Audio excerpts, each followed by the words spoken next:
But I had my foot on the floor just, oh wait, never mind. What's happening, car people? Welcome back to the Cost of Ownership. This is the Mazda CX-5, and today we're gonna be going around the car, talking about some of the details of it.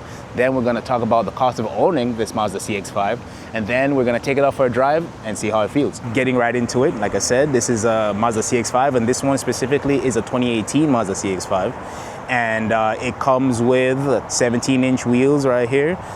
This one here has this nice little blue color, and also it's about 3,500 pounds. So for an SUV, for a little crossover SUV, this is actually pretty good, because I know a lot of sedans that are way heavier than 3,500 pounds. And then it also has about 187 horsepower, 186 pound-feet of torque, 0 to 16, 8.4 to 8.6 seconds, which is pretty good for a car this size. And you also have the option for a front-wheel drive or an all-wheel drive. This one here specifically is an all-wheel drive. Comes with a 2.4-liter Skyactiv G inline 4, and it's naturally aspirated. And this one here is an automatic transmission. I personally like the new, I like the look that Mazda has on their cars nowadays, especially since I think it was around 2015, 2016, started making their cars look really sleek and nice. Take a look at the trunk, see what kind of trunk space you have. So yeah, so as you can see, big trunk for this car right here. Can hold a lot of stuff. You know what? I can actually get inside. I can get inside. Look at that. Massive space for this trunk. For someone who's looking for, you know, the ability to hold a lot of luggage, you got family, you got kids, you can always, you know, push the seat down. Actually, show how it looks here. Can I? Oh yeah, right here. You have the ability to put the seat down right here too. So that's pretty good. Yeah, I like the trunk space of this thing. And then to close it, you just grab that, and that's it. So let's take a look inside. Here's the back seats. Like I said, anyone who has need for good space but doesn't want a massive SUV, this right here would be perfect. You got kids, you got dogs, stuff like that. Or very, you know, kids, dogs, or very fat cats who need the whole back seat to themselves. All right, so here's the front. Again, very spacious. I like the styling of the interior. It feels very premium look of this car. And then you have cup holders. You get your control right here. 7-inch touchscreen, so you control. I like the clicky sound. That's one thing I like with Mazdas. They have that little clicky knob. And then let's see if we can sit inside. Very nice and spacious in here. I'm 6'2", so it's very easy for me to get in, get out. Obviously, it's a crossover SUV, so not gonna have any issues there. Let's see. Touchscreen. Touchscreen is decently responsive. Let's see. Yeah, it's decently responsive. But, you know, it's a 2018, so they have okay infotainment systems from that type of seat. See, so yeah, it would probably be, let me see, I don't think you have the ability to drag. Well, I guess kind of, sort of. But yeah, so I can just hit that, brings back. Now when you're using the dial, it's way more responsive. Okay, so heavy gauge clusters here. And let's see, lights, controls, usual stuff. Let me see how it sounds. Okay, I like that nice thud. Don't have the key on me, that's why you're hearing the beep. Okay, pretty nice interior though. I think it looks pretty good for what you're getting. You got this stuff here. And then nice little cubby right here, so you can hold glasses, decent space. See what else you can hold. It's actually pretty big. Yeah, so you can put phone, other stuff, wallet, keys. Like I said, cup holders, and then you got little side pockets here to hold some stuff. More side pockets, you know, decent size. Yeah, this car here is very roomy, very spacious. Anybody who's looking for something with a lot of space, I think this car would be great.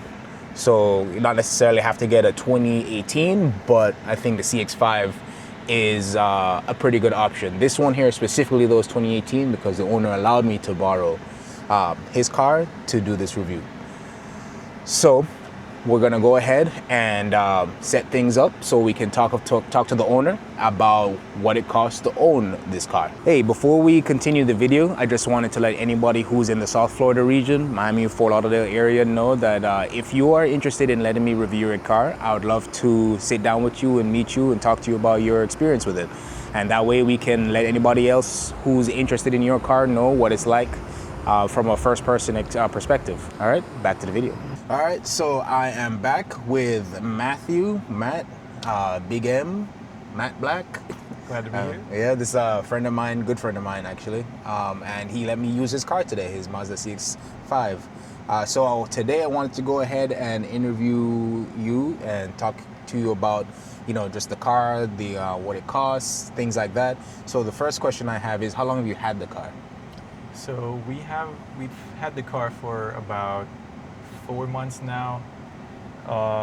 We recently picked it up used at a car sale. Mm-hmm. So far it hasn't given us any problems. Okay, that's good. Yeah, Mazda's, from my experience, Mazdas tend to be very reliable, so that's good. I don't think you should have anything really to worry about, especially with a newer generation. Like, I think the older ones had the transmission issues. Yes. Yeah, but I think now they seem to have sorted things out, so you should be good. So you said 4 months, Mm-hmm. and so what are at the end of everything, what are the payments looking like on a monthly basis for the car? So the car note's going to be around the 350 range, Mm-hmm. and insurance is about 180. Okay, 350 and 180 for insurance is pretty good. Yeah, and what else? The gas tank is about 15 gallons or so. Mm-hmm. So it takes about $40 on the lower end to fill up. Okay. Hopefully, when gas prices go up, it's not too much more. Yeah. How often are you noticing that you have to fill up though? I've noticed that even though it gets 25 or 26 in the city, we fill up like every 3 or 4 days. 3 or 4 days, Yeah. okay, gotcha. So do you have any idea of what you're getting for actual gas mileage? How do I check here? It is around there, but it feels like it just doesn't last. As long as you would like. Okay, so you have trip. I'm not sure how other That's your makes trip. and models fare, but Yeah. I feel like for an SUV this size, it could be a little better in MPG. I see what you're saying. Okay, so I'm gonna see right here. Just pluck this off real quick. So I'm seeing that you're getting about, actually, 25.5 average MPG. There we go, yeah. Yeah, so about 25 miles per gallon. Okay, so they say, what was it that they said? I mean, let me see, let me double check here. I got it all written down because my brain ain't good. They did say 25 in the city. Yeah. So, you're actually getting a little bit more than what they said that. So 25.5, but it's basically around there. Yeah. But yeah, so you said every 3 to 4 days, and you said about $40-something Yeah. to fill up? Okay. And basically from there, like, it's nothing. Since we've really only owned it for 4 months, do you have any idea how much the oil change would cost or anything like that? Because you haven't really gotten a chance to do anything. We haven't gotten a chance to do that yet. I'm assuming we would continue our routine of going to the Walmart auto shop, and they charge $60 for full synthetic, so we'll probably do that. Probably the same. Yeah, so it shouldn't be that much more. Yeah, it's Japanese. Most companies support it, so. Yeah. Okay, that's pretty cool. So $60 for oil change, that's not bad at all. And you said Walmart auto shop? Okay, nice. I should actually check that out. Yeah. Because for my Miata, I was paying $78 Okay. for an oil change. Yeah, it's competitive, but it's definitely the lower end. Mm-hmm. Okay, and it's full synthetic, so yeah. Yeah. But I mean, outside of that, how's the what do you call it? So there's nothing else that you've had to do, like when you got the car, you didn't have to pay for anything. It's just been took it and go, and then you've been straight since then. Yeah. For 4 months. Okay, nice. Do you plan on doing anything to it? I don't think so. Funny enough, We have another car, a black Sonata, that's been through the ringer. Oh, damn. But Okay. since it has, already experienced issues that we have to resolve anyway, I'm gonna put money into that one and modify that one. Okay. Because if anything goes wrong, it wasn't a pristine car to that I begin happen. with. Like, if anything does go wrong, it's not that a big of an issue. Yeah, it wouldn't bad. be an issue for that one. Yeah, you can die if you want to. Exactly. Yeah. We expected it to die already. Got you. Okay, but yeah, it's good that this thing has been treating you well. I would expect it would continue to, hopefully. Yeah. So what we're gonna do now is we're gonna take this out for a drive and see how it feels. All right, let's buckle up. As far as reliability, it's been really perfect. Yeah. The only thing we noticed is, like you just witnessed yourself, the screen just randomly goes out. Yeah, the infotainment system sometimes activates and moves around on its own. I noticed that when I was messing around with it, it was a little bit glitchy. Yeah. Yeah. So see, like I'm tapping it here. Maybe my foot's on the brake. No. I can't figure it out either. Yeah. So yeah, the infotainment touchscreen wise is not very good. I probably have to go with a dial. I don't know if it's a case where because it's used or if that's just something with the CX5s. I read that for the 2018 models, and I think a few years. It's backup camera. Interesting. Okay. Oh yeah, the backup camera is really good. decent. Around the 2018 years, 2015, 2019, they experienced an issue with the way that Mazda manufactured the infotainment screen. And after a while, one thing or another affects the layers that where the components are, and it kind of activates on its own for that reason. Ah, okay. So they do have a recall where they replace the screen with an updated model where they change the manufacturing process and all that, so it doesn't happen anymore. Gotcha. We just haven't been that worried about it. Yeah, it's not the big because you still have the dial. Yeah. And I like the sound that makes. I'd probably mess with this mostly anyway. Do some ASMR. Yeah, exactly. All right, so we're just gonna be taking it out for a quick drive here, seeing how this thing feels. So I will say the brakes definitely feel soft. They don't feel like they're meant for spirited driving, if you know what I mean. So, because I give it a little bit of gas and then I'm pressing it and it feels slow to a stop. Yeah. Yeah, I do feel that. But at the same time, this isn't a sports car. So you're not gonna be hitting corners and, speeding down the highway with this thing here. But it is bro, you have a stop sign. Yeah, so, but I will say the ride is nice. Like it's very comfortable, very, like I said before, very spacious. I like that. It's a pretty nice, smooth ride. See if we can make this left here. I actually was pretty impressed with the acceleration. Really? Let me see how it feels if I get a little straight here. Pop that bitch into sport. Excuse my language. Oh, I don't give a fuck. Oh, manual? Okay. So you have the little manual mode, but I gotta get a little bit of a straight. Hit this right here. In automatic, you also have this dial here, which is up for sport. Ah, okay. And then there's just the regular mode. Gotcha. Some dude decided to just cross the road randomly. I was impressed by the acceleration because we had also driven a CX-30, I believe, and a CX-50, and it keeps up. Okay. I see what you mean. Yeah, decent little acceleration right there. Yeah. And we also noticed while test driving the different models that go down this road right here. Passenger seat in this model is a lot more spacious than the bigger models. Really? Yeah. Interesting. For example, I guess the CX-30 is not a bigger model particularly. But the CX-30 and the CX-50, the passenger seat is a lot more spacious. I see.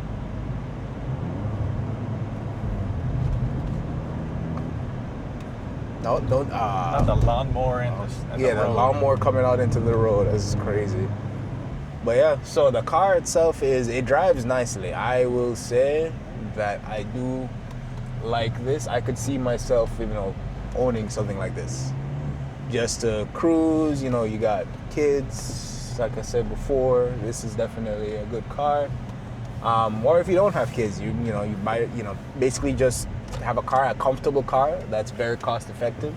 I mean, $40 in gas, 40 something in gas, for a car this size it makes sense.